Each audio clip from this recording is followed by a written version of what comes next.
Hey now, welcome to another edition of the Inside BS Show. My name is Dave Lorenzo, and today we're going to fix an area where you absolutely suck.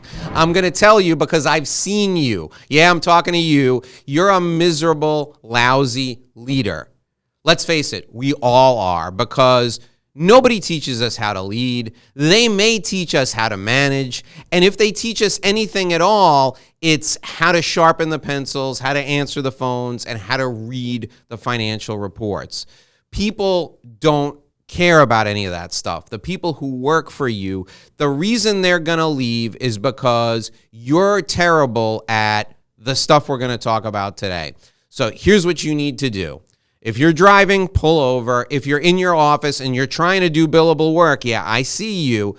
Put your pencil down and listen to what we're going to talk about for the next 25, 30 minutes, because this could change everything for you. It could reduce your turnover. It could give you the opportunity to recruit better, more qualified employees. It could increase your profit, and it will absolutely reduce the amount of stress in your life. We're talking about leadership, and we've got Renee Scudder with us today. She's a leadership expert. So please join me in welcoming Renee to the Inside BS Show. Renee, thank you so much for joining us today. Thank you, Dave. It's a pleasure to be here. Now, was I too harsh? People suck at leadership, don't they? Well, I would say that mostly people aren't trained to be leaders, and they advance for a variety of reasons. So we can all improve our skills as leaders. So they advance to the level of their own incompetence, and it's up to you now to help them correct all the mistakes that people have foisted upon them. Okay, so you're off the hook, folks. It's not your fault. It was the person who promoted you. Renee's going to fix that for you today. So Renee, what is the biggest error you see in promoting people to leadership these days? How does this happen? I would say the biggest error that I see is that people are promoted for skill or a variety of reasons, but we have a gap in training people on very research-based, long-proven tenets of business. And I think it would be wonderful if anytime someone was promoted, they get a leadership coach or consultant to help them, particularly in those first 90 days. So you brought up something that is the bane of my existence. I work with a lot of people in business development. I work with a lot of people in sales. And you know what we do in sales?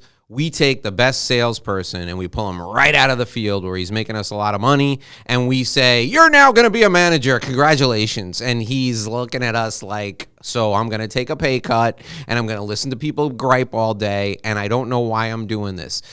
What is the right way, Renee, to look for leaders for any type of organization? Doesn't have to be a sales organization. What should we be looking for in a leader? Well, a couple of things. I think it's very important to understand the objectives of the job first, and to understand the culture of your company.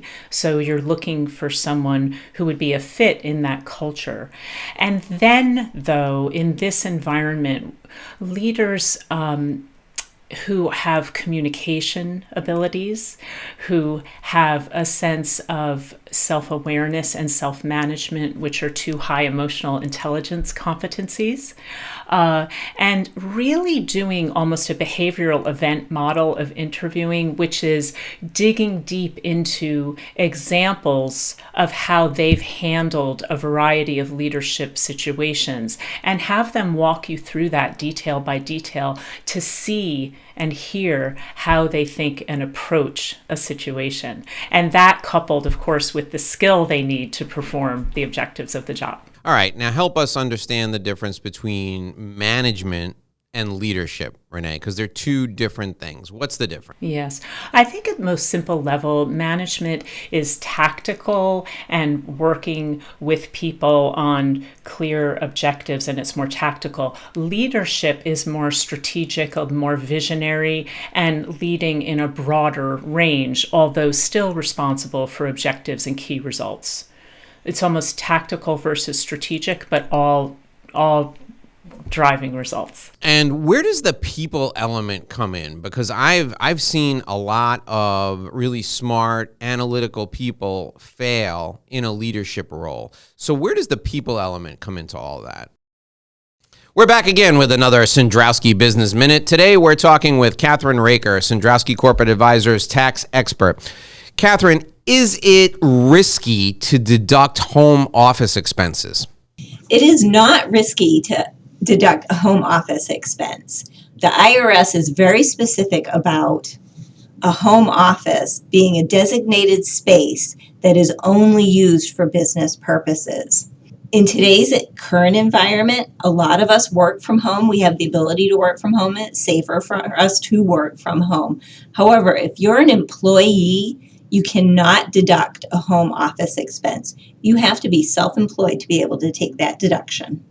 All right, folks, you heard it right from the tax expert at Sandrowski Corporate Advisors. If you want to deduct your home office expense, you have to be self-employed.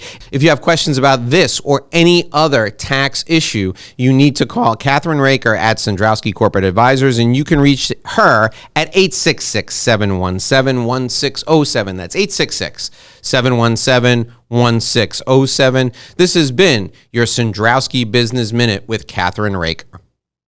That is such an awesome question. That there's a lot of research on this, and there's and evidence that it goes to Dan Goleman's work in emotional intelligence. And years ago, when it first started, it was a soft skill, and people really didn't understand. But after many, many years of research and evidence-based surveys and things, they are showing that you and I can come into a company with the same superstar skill. We're both geniuses, superstar skill, but it is the leader with emotional intelligence competencies who exceeds and succeeds in driving teams and results better. So that's a real distinguishing factor. All right, so now I think I've got the right person, right? I'm running a business. I think I've got the right person. I look around and I see people who are informal leaders, and I teach them some of the competencies that are necessary to be successful, and they are absorbing the information very well. I think that we're in good shape, and I'm going to go ahead and promote that person now. And I'm following your advice. I'm going to go out and find a leadership coach to help this person right from the beginning to make sure they're most successful. What do I look for in a leadership coach? Yes. So first, it would help to identify where you see gaps in this person if you have identified them. Otherwise, it would be important to work with someone who can identify those gaps and then target in on them. From my perspective, I see that there are multi-dimensions for leaders. So what I say with my own business is helping clients become high-performing, multi-dimensional leaders. So that includes things such as masterful communication skills, analytics, ability to be visionary, also understanding leadership styles, and a term coined by, I believe it was Sterling out of Sausalito, California, style switching. So understanding the research-based management styles and then knowing which one to call upon in certain situations will drive results better.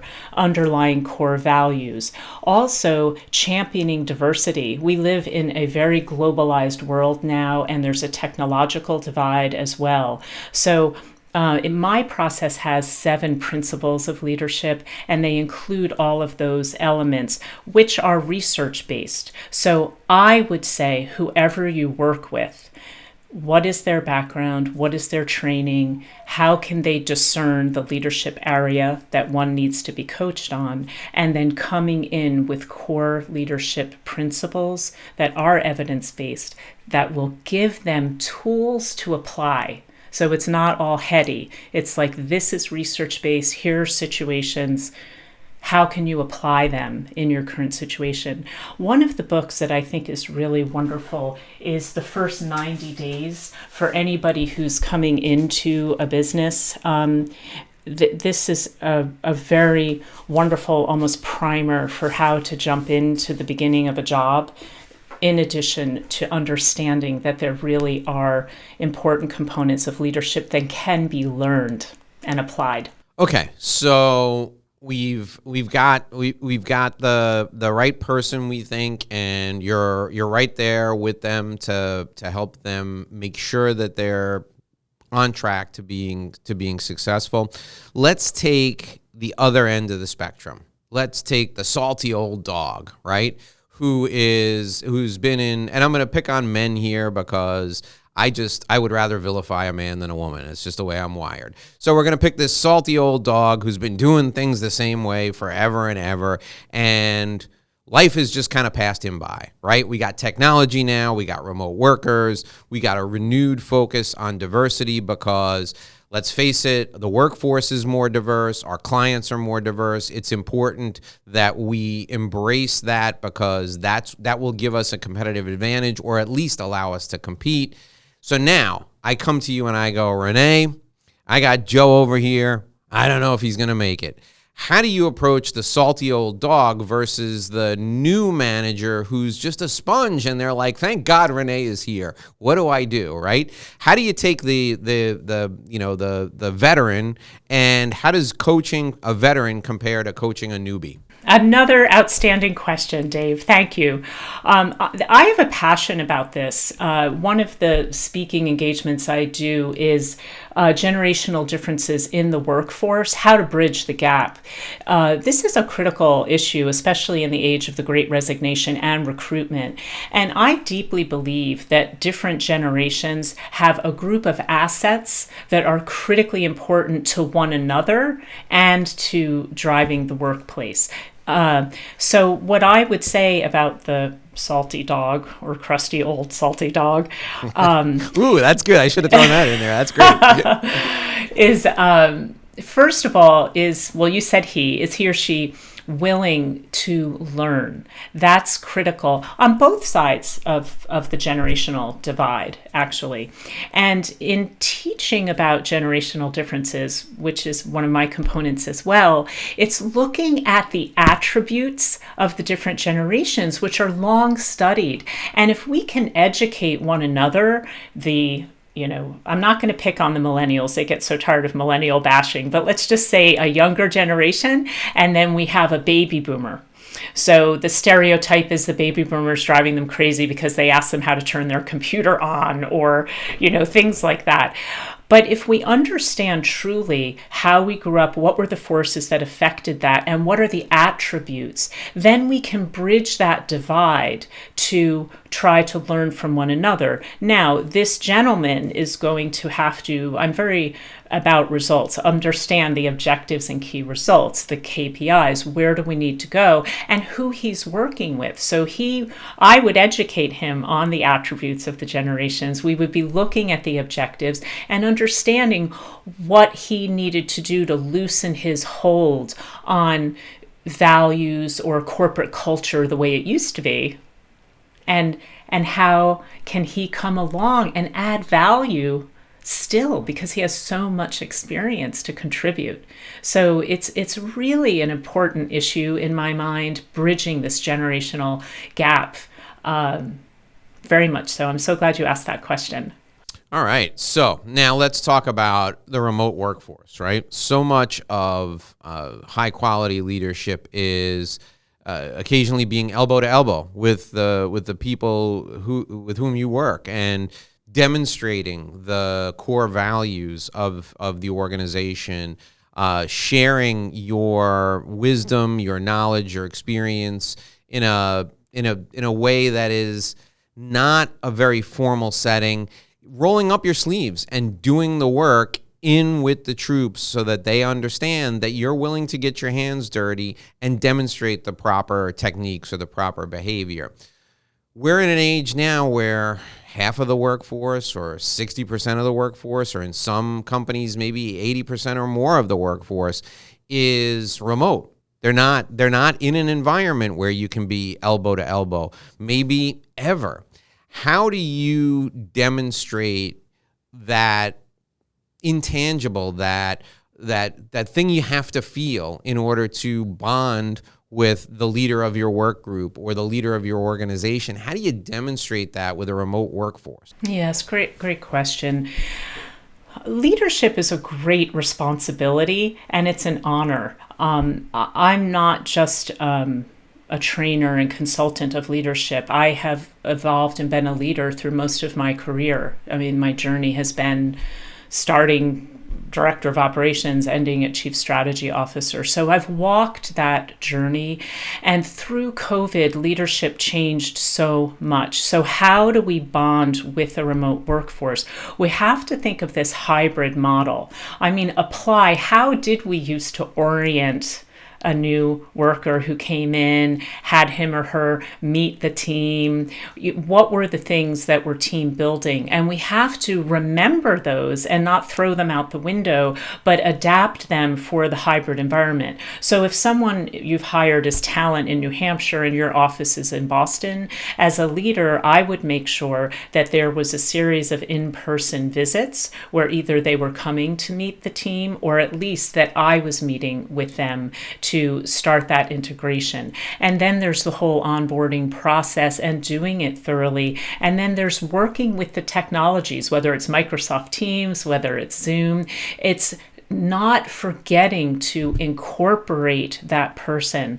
I have a blog, which is my Leadership Insight of the Month, and I reference it here only because I wrote an article about this, about the remote workforce. And my articles are once a month and again, very research based.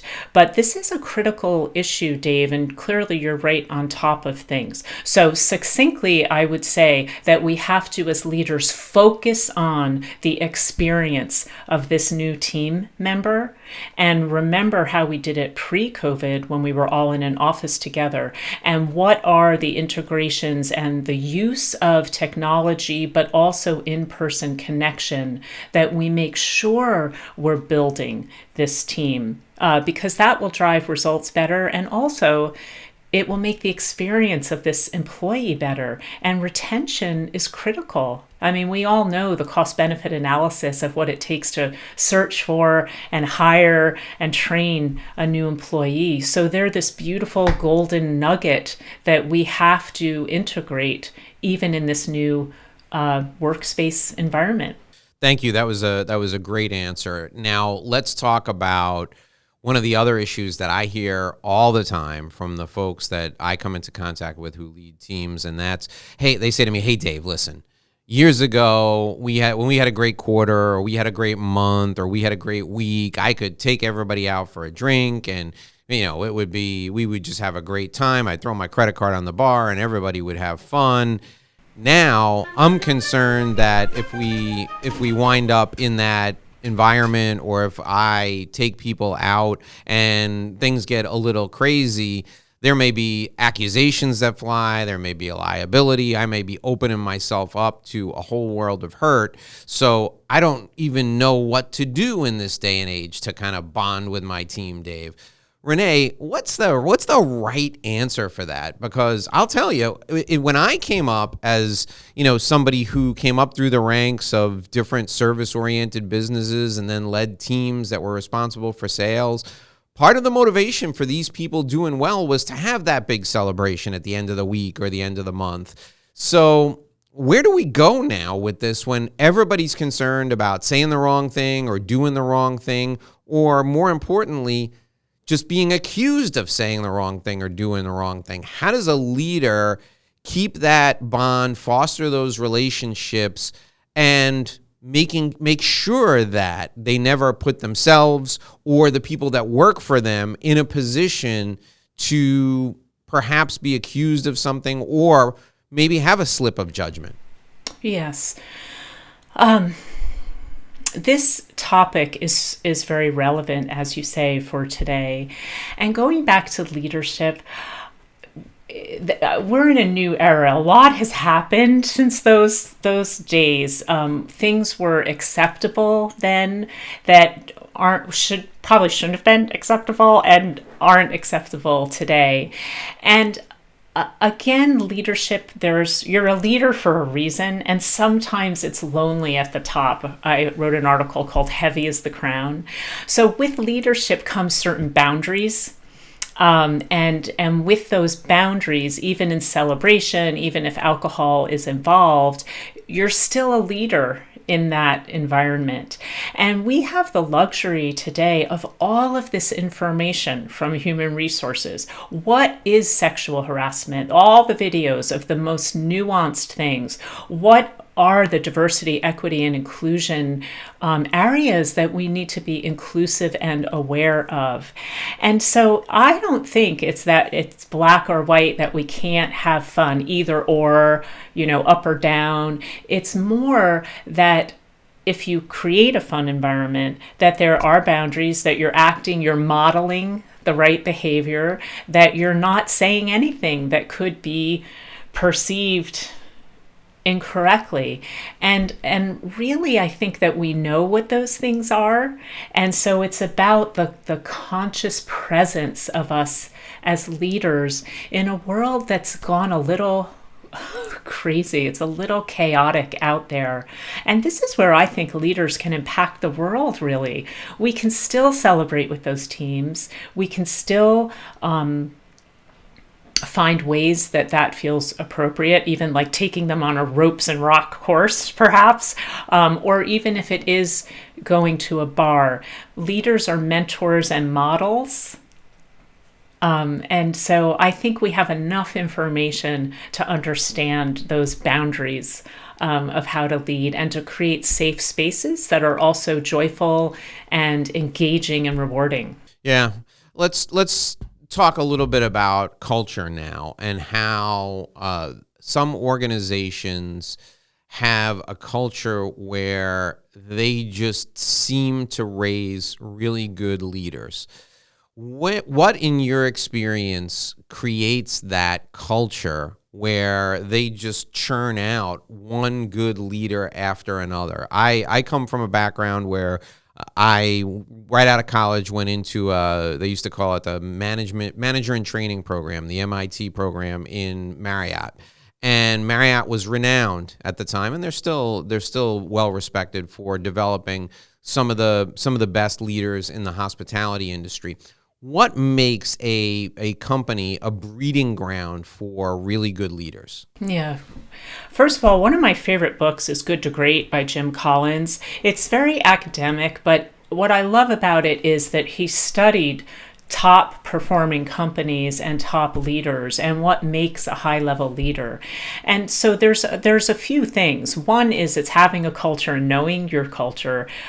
Two, it's having training. Marriott is Disney, Marriott, there are kind of two outliers there that stand out, that invest in training their leaders. Also, it's about having standards and clarity. It's, a real system of, these are the results, these are the processes, these are the measurements, these are the expectations and accountabilities, and then a positive reward system for that. Also identifying in a leader talent, and then helping them achieve to that next level. So you're providing opportunities for growth and for achievement. So succinctly, it is having a clear culture and values and defining that so you know who you're recruiting and they're choosing to come because of that. Secondly, it is having clear standards and systems and expectations. So however you want to identify that, there's many out there. Another wonderful book that I love is Traction, because it's all about like systems and accountabilities. Like everybody needs to be measured for something, even if it's the number of times the phone rings in the beginning for success. So if those standards and clarity are there in an organization, that fosters a clear pathway and clear expectations and results. I mean, that alone could be a podcast, but those would be the highlights of what I would say.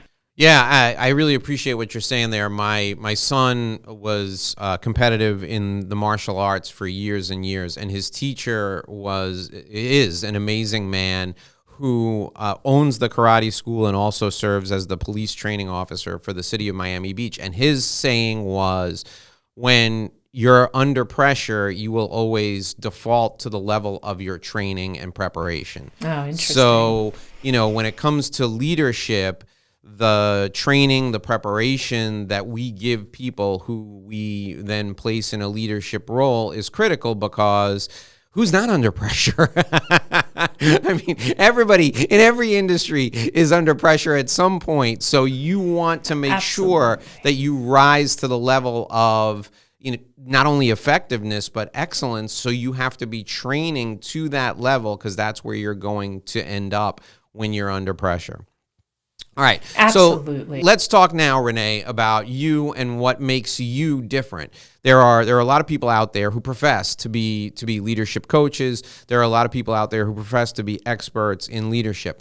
What makes you different from everybody else who does what you do? Well, I would say there are three buckets. One is that I have been a leader, an embodied leader. So as I mentioned to you before, I have had a career of managing people, driving results. In my 20s, director of operations for an organization, really found that I was a strategic thinker and moved into business development and marketing, and kind of went up the ladder that way. As a strategic thinker, eventually ended up as a chief strategy officer. And in between that, Dave, I took a break because I wanted to consult, and I had the honor of being hired by the Hay Group, which has been absorbed into a larger consulting firm. But with the Hay Group, I was trained in performance and leadership development, and we worked with clients such as State Farm, Toyota, IBM, with competency model building, behavioral event interviewing, many forms of research-based and evidence-based leadership training, management styles, etc. So with that, I had that experience, and when I went back into being a leader, applied that and could see the impact of even my being trained as a consultant to train other leaders. And secondly, I have my master's degree and certifications. And thirdly, I've been a leader in other areas too. I've been an Outward Bound instructor. I love outdoor leadership. And I was my co-captains of my tennis team. And I say this in that being a leader, whatever the situation is, there are things to learn about it. And when you're being a leader in a wilderness situation, for example, the responsibility is so great, but teamwork is everything. So bucket one is I'm an experienced leader. So I know what my team of trainees and consultees are going through. Number two, I'm academically trained. And number three, I've been a leader in other situations as well. Okay, explain to us the difference, if there is one, between working with a leader in a nonprofit organization compared to your Fortune, the Fortune 100 companies that you worked with leaders within. How is it different? Because I know you work with both. Is there a difference between sitting down with a leader of a nonprofit versus sitting down with a leader of a business unit in, say, IBM? Well, yes, in that nonprofits and private sector businesses are run differently. Nonprofits tend to be mission driven, which lends to a different type of business structure when you're consulting. But at the end of the day, when I'm training, when a leader comes through my training of my 7 core principles, or I'm consulting with them, the bottom line is that they're looking for a variety of things. They want to be a better leader. They want to learn skills to better manage. They want to drive better results. They know they need help leading their teams, or they want to promote. And those tenets are the same across across industries. It's just culturally, there's that paradigm difference between a nonprofit and a for-profit, but they're all trying to drive results toward some end. Okay. And now, Renee, who is not a good fit? Who would you say you're in an organization and somebody's describing characteristics, qualities, behaviors of certain people, and you would say, oh man, that person is not a good fit. They shouldn't be a leader. Who's not a good fit as a leader, or what type of person should not be put in a leadership role? Well, that is a very compelling question. First and foremost, it would be, do they have the skill or competencies needed for the job? So that would be the very first thing. Secondly, it would depend on the type of job. So for example, sticking with the hotel industry, if they were going to be a concierge or a front desk person, and they were really an analytic person who didn't like people at all, that wouldn't be a fit to invest in leadership training. So there has to be role clarity for the person, and role connection with skill. So I wouldn't, if someone said, I want you to invest in leadership training in that person, I would first want to make sure they could do the job that was required of them. Yeah. Well, what about somebody who's like, narcissistic or egocentric, or doesn't have a stitch of empathy, or someone who can't relate to the people who are going to be part of their work group? Like, I've just seen over the years, I've seen people who were technically proficient. They had checked all the boxes from the competency measurements. Yet when we asked them, hey, listen, what do you admire most about the people that work for you? We would get blank stares back. Or, we would give them scenarios of employee challenges that they were facing, which required perhaps bending of the rules a little bit or making some exceptions, and they were just very straight and narrow, black and white, and couldn't see that. Those type of people, that emotional element. There are some qualities, and you correct me if I'm wrong, or correct me if you think that there's some research that this can be trained out of people. There are some emotional or psychological characteristics that you're just never going to be able to train into people that are going to make them ineffective as a leader. And I think empathy is one of them. If the person doesn't have a stitch of empathy, how are they ever going to relate to their work group? What do you think about that? Yeah, having worked with such brilliant organizational psychologists at the Hay Group, I would say that that's not my area of expertise. Like, to really psychologically define someone as not capable, I would want more information, because one thing that we do see is that leadership can be learned, and somebody who may not seem to have empathy, and is that a cultural style or is it a psychological style? But once they learn about competencies, leadership styles, I'm just going to stick with those, about emotional intelligence and the evidence that self-awareness and self-management, are foundational competencies, I have seen people change. It's like the light goes on in the room for them. So I know where you're going with this question. I'm not sure I'd be qualified enough to make that decision. And by the time people come to me, by the way, they know someone needs leadership training. They would vet that person out. And my point in asking that is, if you're not qualified, certainly the person in the organization isn't qualified. All they can do is take what they see and explore it more deeply and think about whether or not this is someone that's going to, with the investment the organization is prepared to make, be willing to do the work to get to the right place. So I'm not a psychologist either, but I can tell you for sure, if every conversation I have with someone begins and ends with them as the subject and them as the hero of the story, it's going to be really hard for me to get them to focus on making their employees the hero of the story. So, that would be somebody that if I were making a choice for investment in leadership development, they wouldn't be very high on the list for the investment in leadership development. By the same token, if there was somebody who burst into tears every time an employee walked in the door and told them a story about something that was going on in their life, especially when it was inappropriate, that might be somebody as well that I probably wouldn't make the investment in leadership development. So the point that I want to make sure that our listeners and the people who are watching understand is there are people who are worthy of the investment, and then there are other people who probably would not be the priority, and there is a place for common sense in this. If you have someone who relates to their team and who